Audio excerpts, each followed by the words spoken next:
So Andy, is that your default template for techno production? And if so, what is the typical use of each of the three sends? Cool, good question.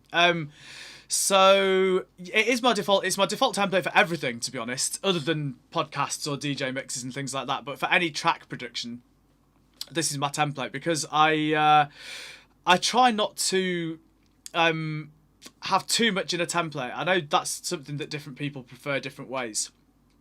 But I'm not really a big fan of having a template set up that's got, all your kick, hat, blah, blah, blah, all the rest, because I find that it stops you from doing things differently. Like if I've got 20 tracks set up, I'm going to end up using the same kind of structure in every track, which isn't really, in my view, a great way to do it. But yeah, the sends and returns. So the way it works with the broadcast software we're using here, actually, you won't see the plugin pop-up windows for some reason. Don't ask. But I'll illustrate what they do sound-wise. So let me just turn I'll turn the delay off on that synth. And I can just demonstrate what they do audibly. So the first one is a room reverb, which you can see actually because that's using Live's. It's the Max for Live. The Max for Live convolution reverb, which I'll probably upgrade now to the hybrid reverb now that I'm on Live 11. But this is still the old one's still in my template, and it's just a very simple little room reverb, basically a short zingy stereo room reverb. So I'll take the reverb off that as well. I tend to use it on drums mainly, so I'd usually put this on things like my hi-hats, my claps. Yeah, mainly those hi-hats, claps, rides, that sort of top-end percussion. And it's just a really short, zingy little room reverb.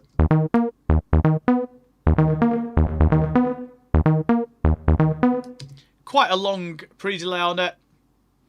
Quite high, quite stereo. I just find it's a nice thing on hats. Especially if you've got a lot of mono samples. If you've got standard drum machine samples, 909s, whatever, that are mono. A little bit of that gives it a bit of stereo width. So that's quite a nice one. And the other two delays are... a quarter beat using an old plugin, to be honest, that's been deprecated called Bloom, but I've had the same preset in my project for ages. But you could use Ableton's Echo would do this job really well, to be honest. Would do both of these quite well. So they're just two different delays, really. So the quarter one is a 1 beat delay, so a quarter of a bar, which sounds like this.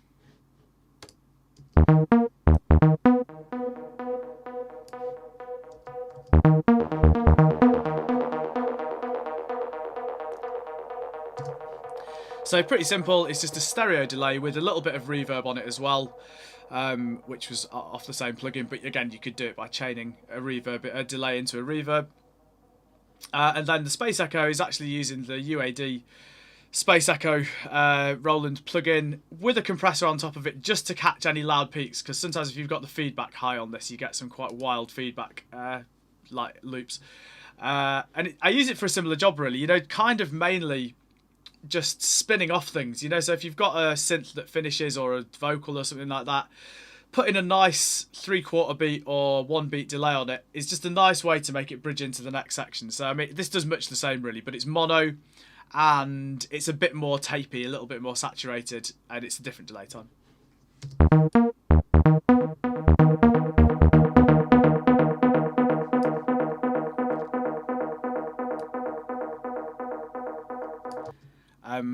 And quite often, you may well have heard on quite a few bits that I've worked on. You won't be able to see me doing this, unfortunately, I don't think. But it's a nice plugin. It's on the Roland UAD. If you turn the feedback up, you get those really nice classic tape delay feedback loops.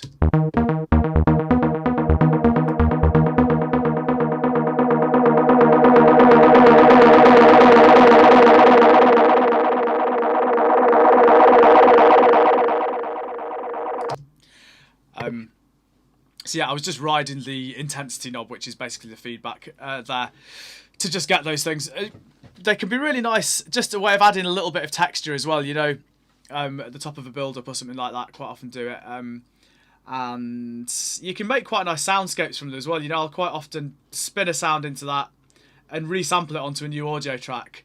and then just use little bits of it, like use little bits of that delay loop as an effect in other places in the track as well.